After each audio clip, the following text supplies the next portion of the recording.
Alors, on arrive à notre dernière table ronde, donc avant la projection du film. L'idée de cette table ronde, c'était deux choses. C'était de parler, comme je vous ai dit ce matin, de fonds un peu originaux, dont on n'a pas forcément en tête, donc c'est les fonds audiovisuels.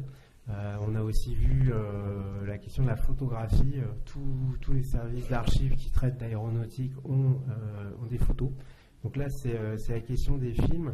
Et mon souhait, donc, c'était de traiter ça à travers deux exemples. Le premier, c'est les archives Gaumont-Pathé, donc que Cyril Lolivier va nous présenter maintenant, dont les archives sont à Saint-Ouen.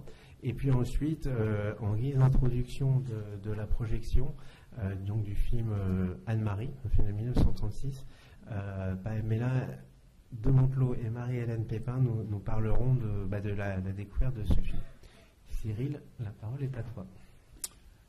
Bonjour à tous, merci Paul de me proposer de présenter les collections de Gaumont-Pathé Archives. J'ai compris qu'on était dans un temps contraint, donc je vais essayer de faire vite. Donc je m'appelle Cyril Lolivier, je travaille chez Gaumont-Pathé Archives, GP Archives. GP Archives, c'est une société filiale du groupe Gaumont, dont la mission est de conserver, de conserver, de restaurer, d'exploiter et de produire du contenu à partir des collections, principalement des collections d'actualité cinématographique produites par Gaumont et Pathé à partir de 1895. Donc, vous aurez vite fait la connexion entre l'aviation, le cinéma, l'automobile, bien sûr. Gaumont et Pathé sont nés globalement l'année de la naissance de l'aviation. Et donc, à ce titre, dans nos collections, qui couvrent globalement tout le XXe siècle, on raconte aussi, pas que, mais on raconte l'histoire de l'aviation. Donc, globalement, Gaumont-Pathé sont deux sociétés différentes, je précise, parce que souvent on fait l'amalgame entre les deux. Deux sociétés différentes, deux sociétés concurrentes même, l'une créée par Léon Gaumont et l'autre créée par Charles Pathé. Première production 1896-1897. Les premières actualités cinématographiques 1910-1909 pour le Pathé Journal, très célèbre Pathé Journal. Et donc ces deux sociétés vont un moment fusionner en 2004 pour créer ce que je présente aujourd'hui, GP Archives. Plus que de vous raconter le contenu, parce que je pourrais y passer des heures, je vais plutôt vous raconter en fait nos métiers, ce qu'on fait et comment on valorise ces images et comment on fait en sorte que ces images, dont certaines ont plus de 100 ans, on a l'année prochaine Gaumont va fêter ses 130 ans. Donc on a des images qui sont conservées sur pellicule depuis 130 ans. Comment une petite équipe, on est une dizaine de personnes, comment cette petite équipe fait en sorte que ces collections d'images persistent et soient transmises aux générations futures. J'ai parlé des actualités cinématographiques. Gaumont, Pathé, Éclair, donc c'est à peu près 14 000 heures d'images filmées pour 250 000 références qui sont aujourd'hui cataloguées dans une base de données. Notre activité, ce n'est pas uniquement de conserver les collections Gaumont et Pathé, mais effectivement de concourir à préserver d'autres collections. Archaïon, qui est une collection de documentaires soviétiques, Sigma TV, c'est une agence de presse spécialisée dans le cinéma, Atlantic Film, bref, et également des collections particulières, qu'elles soient amateurs ou semi-professionnelles, qui permettent en fait d'agrémenter notre base de données et nos collections, notre offre auprès des différents publics. Notre travail de valorisation des images, c'est d'abord la conservation. Toutes nos images sont conservées sur pellicule. Nous, on ne fait pas ou très très peu de vidéos. Notre activité, c'est bien une activité de cinémathèque et de conserver tout sur 35 mm et des bobines aussi 16 mm. Mais c'est essentiellement du 35 mm. Elles sont conservées pour partie, comme le disait Paul, à Saint-Ouen, mais également aux Archives françaises du film à Bois d'Arcy, puisque aux Archives françaises du film, on a des conditions qui permettent de conserver des films qui ont plus de 100 ans. une fois qu'on a ces images sur 35 mm, notre mission, c'est effectivement d'assurer la migration de ces images, de faire en sorte qu'elles puissent être disponibles à tout à chacun. Et on migre ces images de 35 mm sur des supports numériques. Donc ici, vous avez les images du serveur.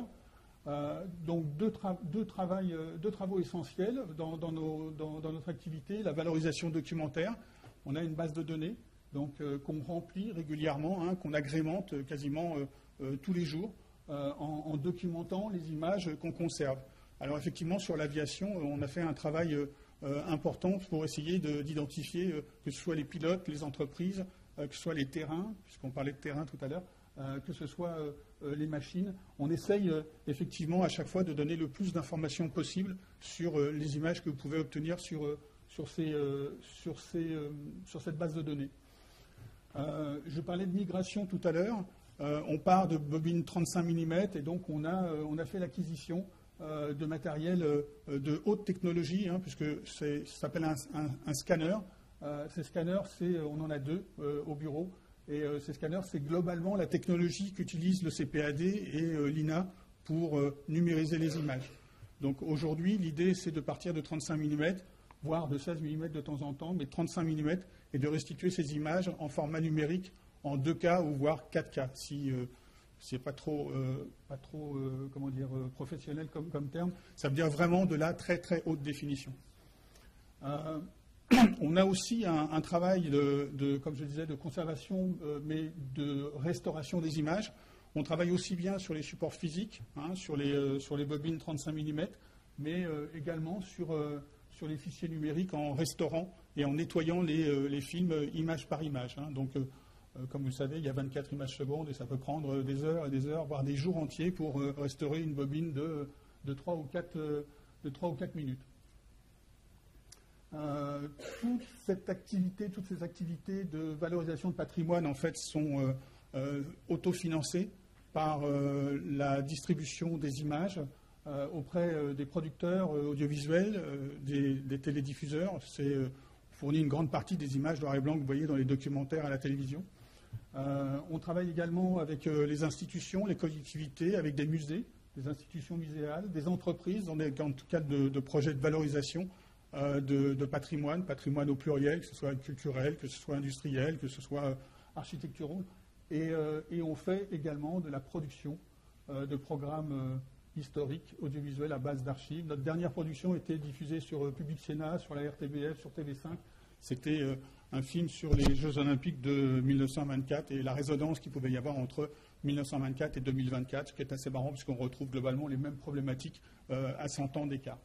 Je n'ai pas mis de slide sur la collaboration qu'on a développée pendant de longues années avec la DGAC, avec Ariane, avec la Commission Mémoire, avec la Commission Mémoire pour produire un certain nombre de films dans lesquels j'ai interviewé certaines personnes que je vois ici sur l'histoire de l'aviation civile.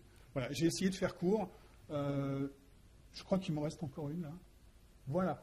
On a une base de données, donc www.gparchive.com. Recherche par mots-clés, par date, par référence, visionnage. Enfin, tout ça, je crois qu'on l'a déjà dit. Les bases de données, c'est essentiel aujourd'hui pour trouver des images d'archives. L'intérêt de celle-ci, c'est que c'est des images animées. Nos premières images de l'aviation, pour tout vous dire, je crois que ça commence en 1903, 1904, peut-être même 1905 avec le vol de Farman juste à côté là. Oui. 1908. Et la photo, donc on voit Henry Farman franchir la ligne de départ et d'arrivée, puisqu'il a fait un cercle, est conservée au musée de l'air. Voilà, c'est des plaques de verre, très belle image. Merci beaucoup Cyril. Peut-être pour compléter ce que tu as dit, les films qui ont été réalisés, qu'on a réalisés ensemble, sont toujours visibles sur la chaîne YouTube de la mission Mémoire, chaîne YouTube où vous retrouverez les débats de la commission. Voilà. Je propose maintenant de passer la parole à Marie-Hélène Pépin, qui est archiviste à Météo France, et Pamela de Montelot des éditions Jonglaises, qui vont nous présenter leur redécouverte et l'incroyable aventure du film Anne-Marie. Donc c'est un film de 1936 dont le scénario a été écrit par Jacques Prévert.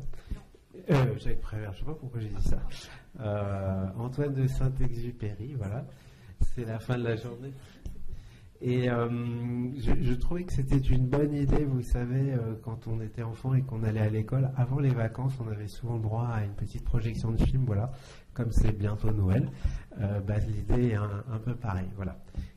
Pamela, Marie-Hélène, vous avez la parole.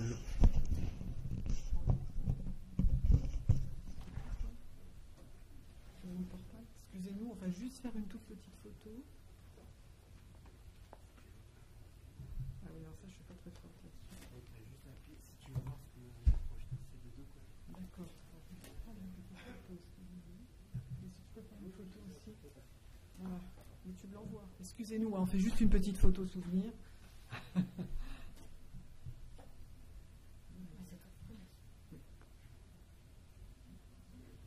Voilà, merci, excusez-nous.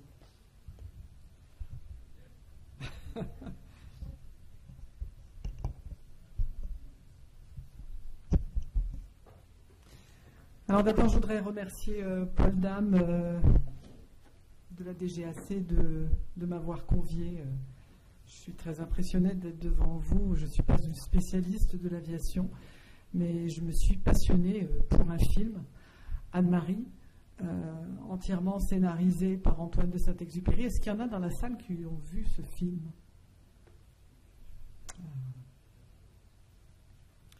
Alors en fait, c'est une histoire un peu particulière. Moi, je vais vous raconter un peu une histoire. En fait, ça s'est passé dans une ancienne station météorologique. Moi, j'habite Angoulême, en fait. Je ne sais pas si vous connaissez cette ville. On est à 1h47 par le TGV le plus rapide. On est connu par le festival de la bande dessinée d'Angoulême. Et il se trouve qu'on avait un aérodrome qui s'appelait l'aérodrome de Bel-Air, qui était géré par la direction du ministère des Transports de l'époque, et qui a vu le jour en 1924. Il se trouve que sur cet aérodrome, il y avait une ancienne station météorologique. Ah oui, on n'est pas encore là. Une ancienne station, voilà, on la voit là, en couleur. Voilà, celle qui est, voilà. Donc une ancienne station météorologique que vous voyez là. Est-ce que vous la voyez ? Maintenant, c'est le bâtiment aujourd'hui, mais j'ai récupéré des photos grâce à Marie-Hélène qui prendra la parole tout à l'heure sur l'histoire de la station. Et là, vous avez les photos de 1930. Elle aurait été construite en 1930. Et il se trouve qu'aujourd'hui, ce sont des bureaux. Et j'ai un ami qui a racheté ces bureaux et qui me dit un soir, écoute, c'est amusant, mais j'ai un client qui est venu tout à l'heure et qui m'a dit que Saint-Exupéry se serait arrêté dans cette ancienne station météo et aurait passé la nuit. Alors là, j'avoue que je suis sorti de là et avant de sortir, je lui ai dit, tu as des sources ? Non, je n'ai rien. À l'époque, j'étais archiviste dans un groupe américain de spiritueux puisque je m'occupais de toutes les recherches sur les marques de cognac. Et évidemment, en rentrant chez moi le soir, je n'ai pas voulu laisser de côté cette histoire. Donc, qu'est-ce que j'ai fait ? Je me suis amusé à retracer toute l'histoire du bâtiment. De 1930 à 1976, date d'arrêt de la station météorologique. C'est comme ça que j'ai eu la chance de rencontrer Marie-Hélène en lançant une bouteille à la mer à Météo France, en me disant est-ce qu'ils vont me répondre, est-ce qu'ils vont s'intéresser à cette petite station météo d'un petit aérodrome qui était plus un aéroclub. Et quelle n'a pas été ma surprise, j'ai reçu une réponse en me disant on va vous aider. Donc ça, c'était génial. Donc après avoir fait toute l'histoire, et ça on en parlera tout à l'heure avec Marie-Hélène, mais je voudrais vous raconter comment je suis arrivée à ce film. Et au fur et à mesure des recherches, je me dis, mais où est Saint-Exupéry ? Enfin, il est nulle part. Donc je me rapproche de la Fondation Saint-Exupéry, que je voudrais remercier d'ailleurs l'archiviste Alexandre Tanas, qui a été très précieux pour moi, et qui me dit, écoutez, chère madame, j'ai Saint-Exupéry à Angoulême, j'en ai jamais entendu parler. En revanche, j'ai peut-être un film, je crois qu'il parle d'Angoulême, je ne suis pas sûre. Vérifiez si vous avez la Pléiade. Bon, Donc je repars avec ces infos, je fonce à ma bibliothèque municipale. Évidemment, la Pléiade de Saint-Exupéry n'était plus dans les étagères pour le public, mais au fin fond des réserves, qu'on est allé rechercher, et quelle n'a pas été ma surprise.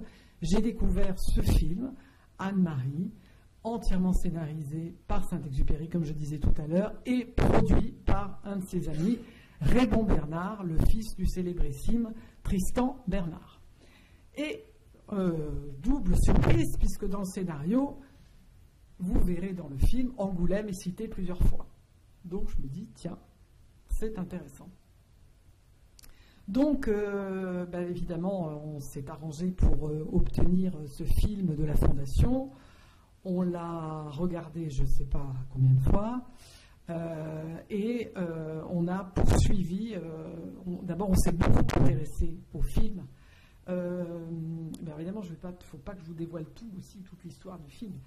En fait, c'est un film qu'il écrit en 1936.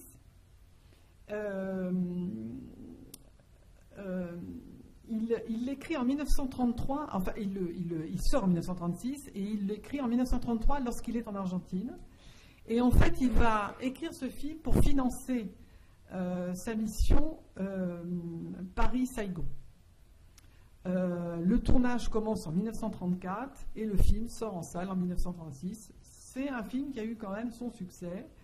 Et l'histoire met en scène, alors il était un peu avant-gardiste, notre Antoine, l'histoire met en scène une femme et 6 hommes, ce qui change de l'éternel trio, et c'est une femme qui rêve, qui est ingénieure et qui rêve de piloter, et qui est jouée par la magnifique et sublissime Annabella. Je ne sais pas si vous connaissez cette actrice d'avant-guerre très connue. D'ailleurs, j'ai rencontré son ayant droit et son biographe à Paris qui m'ont aussi apporté énormément de choses. Donc ça a été vraiment tout un travail d'enquête. Donc le film est très intéressant, mais je ne vais pas tout vous dévoiler. Donc on retrouve des acteurs comme Jean Murat, comme Paul Azaïs. Mais comme je disais à la presse quand on a été interviewé, parce qu'on a fait le pari un 24 mai 2024, on a voulu le projeter au CGR d'Angoulême, on s'est dit on va être 10, on a été 250.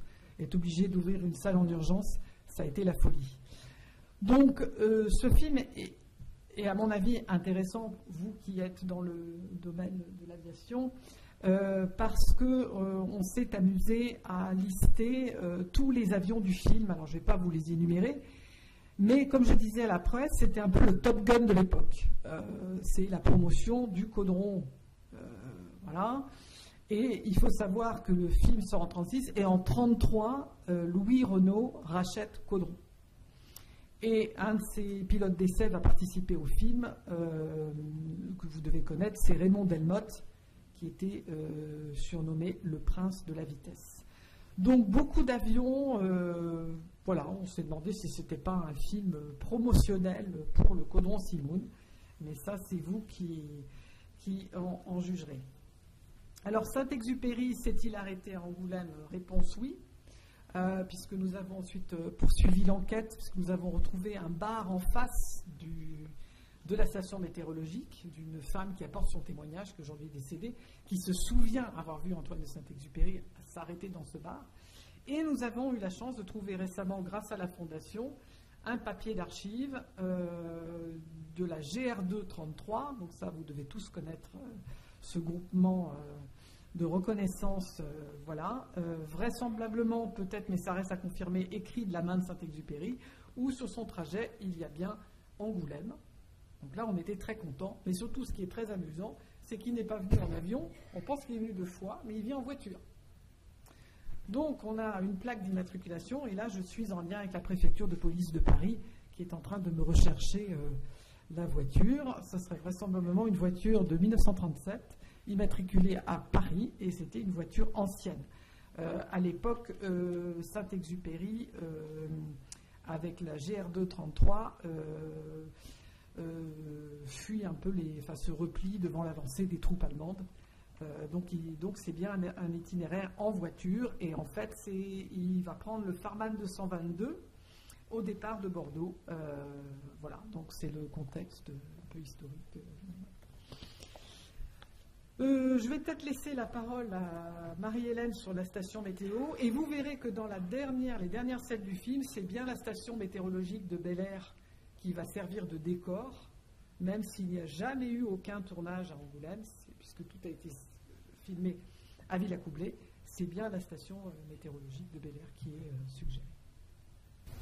Alors, cette station météo, Marie-Hélène. Alors, cette station, déjà, la demande de Pamela, elle est bien tombée, parce que les archives de Météo France sont conservées principalement sur le site de l'Observatoire de Trappes, qui est un peu en déshérence, et dont Météo France cherche à se débarrasser, au moins pour partie. Et donc, on nous avait demandé de vider les caves. Et donc, on a demandé au service d'archives. Et là, quelle n'a pas été notre surprise, donc c'était il y a 5 ans, de retrouver des cartons retraçant finalement des cartons dont personne n'avait jamais entendu parler, peut-être. Et parce que nous, ce qu'on nous avait toujours dit, c'est pendant la Seconde Guerre mondiale, tout a été brûlé et détruit. Et en fait, pas du tout. Et on a retrouvé donc plein de cartons qui racontent finalement l'histoire de Météo France entre 1922, depuis l'histoire de l'Office national météorologique qui est créé en 1921 et qui succède au service météorologique précédent. En fait, c'est une fusion des services météorologiques qui ont été créés pendant la Première Guerre mondiale. Et donc, on retrouve toute cette histoire, on retrouve la création de l'aérodrome d'Angoulême, de la station, la construction de la station météorologique d'Angoulême par des rapports des commissions météorologiques de Charente. Donc on a la date exacte où la station a été inaugurée, etc. Et puis on a la liste des personnels qui ont travaillé sur cette station. Donc là, je dis à Pamela, mais est-ce qu'on ne met pas un peu d'humain dans ton histoire en racontant un peu ce que les gens faisaient dans cette station et qui y avait, etc. Donc en fait, on est parti de là. Donc en fait, c'est très bien décrit dans les archives le rôle de cette station, qui était une station banale, mais qui a été ouverte spécialement pour l'aéronautique, construite par les services des bases aériennes. Et ils faisaient des sondages vent jusqu'en 1940. Pour aider les pilotes le long du parcours Paris-Biarritz. Et ils ont eu pas mal de contacts avec l'aéropostale, donc ça on a la trace aussi. Hein. Et on a des traces de disputes, parce qu'il y avait toujours des rapports, parce que les prévisions n'étaient pas bien, ou que l'observation qu'on leur avait donnée au moment où ils sont partis du Bourget, quand ils sont arrivés près d'Angoulême n'était pas bonne, évidemment, ils étaient partis avec 5 heures de retard, donc le temps qui était prévu pour eux n'était pas le bon. Enfin bref, il y a plein d'explications comme ça. Il y avait des anecdotes un peu amusantes. Il y a la femme d'un ancien chef de station météo, on a retrouvé ça dans la correspondance, qui se plaint, qui dit qu'elle fait du ménage dans la station météo et qui revendique d'être payée, que ses heures soient payées. Voilà, parce qu'en fait, ils étaient logés, hein, c'était un service, c'était non-stop, hein, c'était conviable à merci pour faire les sondages en temps de besoin. Et voilà, et puis on avait les noms des gens, donc tout le talent Pamela s'est exprimé, elle a retrouvé les descendants, on a retrouvé des photos. Et puis on s'était fixé une période, on va raconter depuis l'ouverture de la station, donc en 1930 jusqu'en 1945, 1944, mort de Saint-Exupéry. Et parmi les témoignages les plus intéressants qu'on a eus, c'était un technicien qui travaillait sur la station entre 42 et 44 et qui tenait un journal où il racontait tout ce qui se passait à la station et notamment la libération d'Angoulême et de la station. Et en fait, comme c'était, il y a eu plein de livres sur la libération qui sont sortis l'année dernière, on se rend compte que finalement le témoignage écrit à cette époque, la libération de l'aérodrome, elle ne s'est pas faite si simplement qu'elle s'est que racontée dans les bouquins de la libération d'Angoulême. On a eu accès à beaucoup d'archives privées. Et ce qui a été formidable dans cette histoire, Marie-Hélène, c'est que tout le monde s'est passionné et tout le monde a partagé. Et je pense qu'on réussit quand on fait ce travail de recherche parce qu'on partage. Ce n'est pas les archivistes professionnels qui sont dans la salle que je vais dire le contraire, mais plus vous allez partager, plus vous allez avoir de retours. Et là, c'est vrai qu'on a beaucoup de chance avec cette recherche. Et puis, on a creusé un petit peu aussi pendant la guerre, comment ça s'est passé au niveau de Météo France. Ça n'a jamais été raconté nulle part, parce que nous, on nous avait dit, de toute façon, il n'y a rien à raconter. On avait juste le témoignage du directeur Verlet qui se justifie après la guerre de ce qui s'est passé à Météo France, enfin, à l'époque. Et puis, le témoignage de celui qui a libéré... Et puis, voilà, c'est tout ce qu'on avait. Et là, on s'aperçoit qu'il y a eu toute une organisation qui a été mise en place, que les Allemands étaient extrêmement présents. Donc, Angoulême, c'était juste à la frontière entre la ligne de démarcation. Et en mai 1940, finalement, le service météorologique est appelé à déménager parce qu'on craint que Paris ne tombe. Et il y a 2 trains qui sont affectés pour déménager le service météorologique. Et ça représente 100 familles. Et c'est déménagé à Barbezieux, donc tout juste à côté d'Angoulême. Et là, on a demandé à voir les archives, les archives municipales. Et en fait, effectivement, il y a bien la trace de la réquisition pour 100 familles, etc. Puis après, on rencontre le maire et on lui dit, mais ça ne fait pas bizarre, vous n'avez rien d'autre que la trace de ces réquisitions et des loyers qui ont été versés par compensation. Et il dit, non, non, puis je dis, mais quand même, 100 familles qui débarquent. En 1940, ça devait quand même être un problème pour l'école, pour alimenter tous ces gens-là, etc. Et ben non, il n'y a rien dans les archives municipales. Juste l'ordre de réquisition, les lieux qui ont été réquisitionnés et combien on a versé à titre de compensation. Donc c'est un peu tristouné aussi. Voilà. Merci beaucoup. On va découvrir ce film ensemble. C'est très intéressant cette affaire de propagande aéronautique, puisque n'oublions pas que dans le contexte des années 30, un des volets de l'action du ministère de l'Air, c'était précisément de faire de la propagande aéronautique. Donc peut-être que la production du film trouve sa place dans ce contexte. Voilà. Et alors, avant de lancer la projection, je voulais m'excuser tout à l'heure parce que quand j'ai parlé de la vasque olympique, j'ai dit que c'était une montgolfière et non, il s'agissait d'un ballon. Donc voilà, non mais c'est important. Et je vais donner la parole à Philippe Young qui nous a mobilisés après les JO justement pour le devenir de cette vasque. Philippe, peut-être que vous pouvez donner un micro à Philippe ou à Naëlwan. Voilà. Merci beaucoup.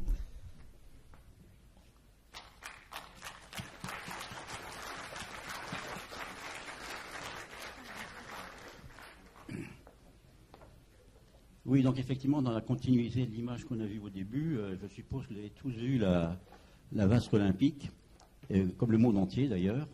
Et à l'époque, j'ai cru qu'en fait, c'était pour commémorer le très grand événement qu'il y a eu il y a très longtemps, au même endroit, aux Tuileries. Et en fait, pas du tout, contrairement à ce que tu as dit, Paul, je pense que les médias n'ont pas beaucoup parlé. Parce qu'en fait, ce qu'il faut savoir, ce qui s'est passé là, c'est tout simplement le premier décollage du premier ballon à gaz de l'histoire, de l'humanité. Et c'est une semaine après la montgolfière de Pilate de Rosiers. Donc c'est tout à fait historique. Mais encore mieux, le premier dirigeable a été inventé par Giffard et a également décollé des Tuileries.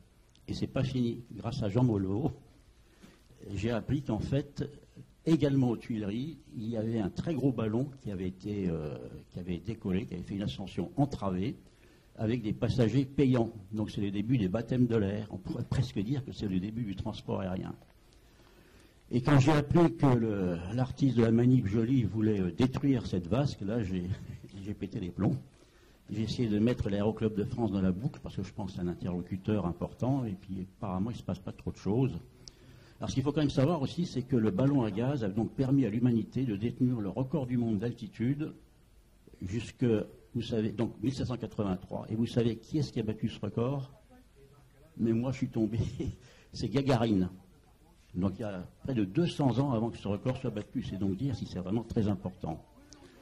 Alors, comme ça patinait un peu, on est un groupe en fait qui essaye de sauver cette vasque d'une part, et surtout qu'elle reste bien aux Tuileries, puisqu'il y a un projet pour la mettre ailleurs. Elle doit être aux Tuileries, c'est clair. Bon, ça pose des problèmes techniques pour la DGAC notamment, il faut la maintenir entravée, pas trop. Donc j'ai décidé de passer à l'international. Et il se trouve que l'énorme association mondiale, qui était évidemment américaine, l'AIAA, American Institute of Aeronautics and Astronautics, dont je connais le nouveau président. L'ancienne présidente, c'est une astronaute. Hein. Donc c'est une association énorme. Et l'AIA, certains d'entre vous connaissent peut-être. Si vous connaissez la soufflerie Eiffel à Auteuil, qui est la première soufflerie moderne, vous savez qui c'est qui a mis une plaque commémorative? L'AIA américaine. S'il y en a qui sont posés à Saint-Robert-d'Albon, vous avez une énorme, donc près d'Annonay, vous avez une énorme stèle en pierre de plusieurs mètres de haut, c'est encore l'AIA. Donc c'est pour ça que j'ai discuté avec le président actuel là, il y a quelques semaines à Milan, pour essayer de le sensibiliser. Peut-être que l'AIA pourrait apporter un support international cette fois-ci, pour pousser la France, éventuellement Macron lui-même, qui paraît-il va décider, à maintenir cette vasque-là. Voilà. Sinon, si je peux juste rajouter pour le Farman 2222, donc en fait c'est un épisode extraordinaire de la carrière de Syntex, c'est une claque à tous ceux qui disent que c'est un mauvais pilote, parce qu'il a été chargé d'aller récupérer cet avion à Bordeaux, il n'avait jamais fait de quadrimoteur de sa vie, il le met en route, et il transporte via la Salanque, Perpignan, une vingtaine de passagers pour aller en Algérie, et il doit même éviter la chasse italienne. Merci. Merci Philippe. Alors, Odile Chérel, donc le secrétaire général de l'Aéroclub et ancienne directrice. Oui, bonjour à tous. Odile Chérel, vice-présidente de l'Aéroclub de France. Cécilia Angot, déléguée de l'Aéroclub de France. Cher ami, merci pour ce rappel. Une grande partie de ce que tu as dit est dans la dernière revue de l'Aéroclub de France. Donc je vous invite à vous y intéresser. Et l'Aéroclub de France a envoyé un courrier donc, au président de la République pour que, justement, nous puissions pérenniser ce ballon, cette flamme, qui commémore tant de choses pour l'aéronautique. Un groupe de travail visiblement piloté par des collaborateurs de l'Élysée est en train de réfléchir à cette question-là. Et alors, pour juste donner un peu de profondeur à ce débat, n'oublions jamais, donc pour compléter ce qu'a dit Philippe, que donc les Tuileries ont été le point de départ d'ascension aéronautique, hein, puisque c'est comme ça qu'on les appelait en 1783. Et c'est aussi le lieu qui avait été choisi par la surintendance des bâtiments du roi pour célébrer ses aéronautes dans l'édification d'un monument. Donc un monument à la gloire des aéronautes qui devait être érigé. Donc le concours a eu lieu en 1784. Et le vainqueur du concours est un architecte, membre de l'Académie royale et il s'appelle Charles de Voilly. Le musée du Bourget conserve une très très belle gravure du projet. Et le dessin original est conservé à Vienne. Voilà. Donc pour poursuivre dans l'idée de Philippe, ça serait une très belle idée que la vasque reste aux Tuileries. Je ne vous cache pas que j'ai une collègue qui est en charge de la conservation du jardin des Tuileries. Elle ne partage pas forcément cet avis. Voilà.